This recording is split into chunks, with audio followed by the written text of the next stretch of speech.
What are the expectations, if any, for this thing? And, people would hear the music and I had so much support and so much kindness and encouragement. Yeah.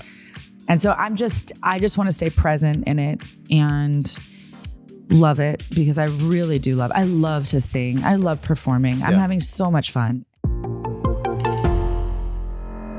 This is your Audacy check-in with Kate Hudson, live from the Rockstar Suite at the Hard Rock Hotel, New York. Pretty awesome. I know this place is crazy. It has quite the history that comes with it. They do I think SNL parties here. It looks like a fun place to have a party. Yeah, it's wild. Gonna find out. I love that song. Yay. I love that. Thank I played you. it nonstop.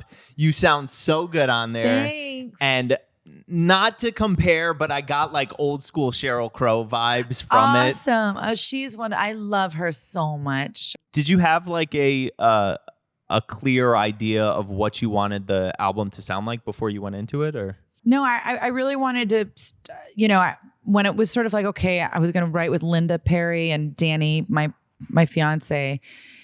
It was just starting from a blank slate. Yeah. I really wanted to approach it completely without any concept in mind or anything, just what's going to come out today, and we really did this thing where it was what are we feeling? I remember Gonna Find Out it came from me wanting to do something kind of swampy. Yeah. It didn't end up being so swampy, but that's kind of, I wanted a swampy kind of blues.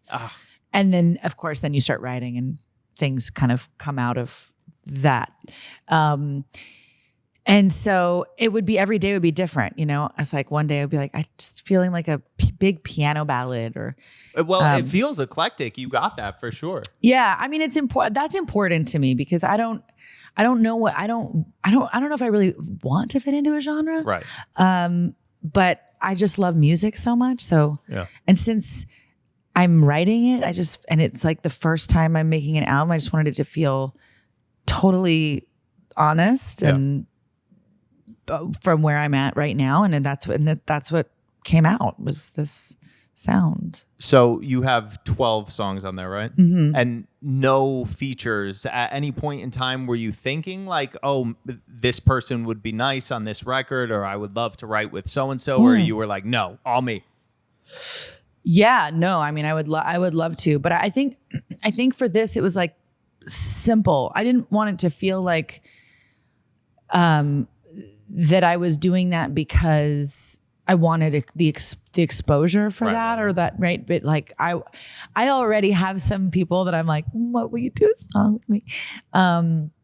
Who? Name drop, Kate? I can't. Why? Because there's one girl in particular who wants to do something and it makes me really excited. I can't tell you because then I'll jinx it. Okay. It won't happen or something. But I just wanted it to feel old school and pure and intimate. I didn't want a lot of writers, even though I love writing with people. I wanted it to just feel it was a small little group of us putting this album out. And so it's just me, Linda, Danny, and Johan Carlson producing it. So there's a title track on the project, obviously. Did you finish that and immediately know this is the album's title? No, but I it always sat with me as one of my top options. Yeah. But that song in particular, Linda and I wrote, she was on piano, and it was just we wrote it in 10 minutes, and it was just such this big chorus, and we kind of looked at each other and we were done.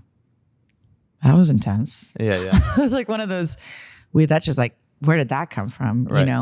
And glorious, just when I was just riffing with melody, that word just kept coming to me.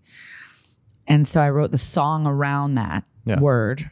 And then as the album kind of started to find its way and figure out, what songs were going to end up on the album and everything, it really did come down to that word is just embodies everything the experience has been for me. Yeah.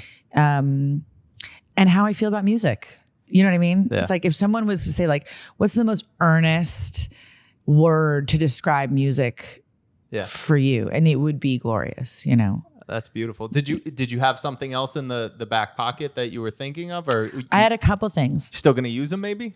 Maybe. And you're not going to tell me? Done with you. We're You done probably here. get this all the time. It's like, I was thinking about this the other day when I'm talking about music. It's like even when people are like, well, what's that song about? And you're like, you don't want to ruin it for people. Right. Like there's songs you're writing. You're like, I wish I could talk about what that really is. But then you're like, but then you ruin someone else's experience. It's true. And that's the case with books. That's the case with so many things. Mm-hmm. It's sometimes, even though it pains me to say it, it's sometimes better to leave things open-ended. Yes. Like yes. For sure. What are the expectations, if any, for this thing? Honestly, that word is like, from the beginning, it was like there was no expectations. I didn't want to put any expectations on this. I just wanted to do it and see where each step, where it's led, you know, and it was like really came from a thing where I was like, I have to do this for myself. Like I don't know if I'll even put it out. Like that was where it first started. And then it was like, I love this. And I think I need a manager. And then it was like, and then, you know, people would hear the music and I had so much support and so much kindness and encouragement. Yeah. And so I just want to stay present in it and love it, because I really do love it. I love to sing. I love performing. I'm having so much fun. And I really love to write music, whether it's for me or whether it's for movies or whether it's, I just want to be able to do that in my life creatively. So you've been writing. Yeah. Yeah. Oh, You've yeah. been writing. This I've is always loved to write. So why now are you like, I'm going to release this to the world? I had a lot of fear of sharing things that felt like, you know, personal. And I don't mean personal, like, oh, I mean, I'll talk about I'm an open book.